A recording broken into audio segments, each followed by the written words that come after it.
ఆకలితో చచ్చిపోయినా అడుక్కోని మాత్రం అడుక్కోను. మరి డబ్బులు రావాలంటే ఎలా? అన్నా,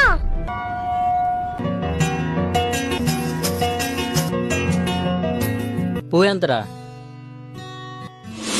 10 రూపాయలు. థ్యాంక్ యూ రా. అయ్యా చిన్నపిల్లడైనా అడుక్కోకుండా ఎంత కష్టపడుతున్నాడు చూడరా రేయ్. మన పని చేసుకోవచ్చు కదా. అక్క, అన్నం ఎంత? 30 రూపాయలు.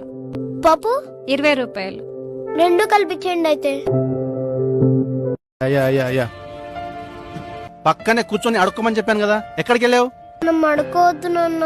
అడుక్కపోతే తిండెట్లా వస్తుంది అనుకున్నావు? పూలమ్మే నాన్న. ఇదిగో.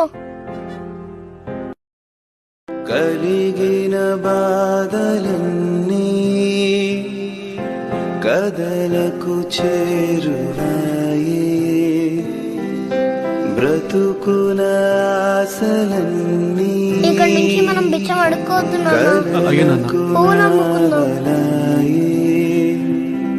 ఉన్నట్టు బాయ్ నాన్న. బాయ్ నాన్న.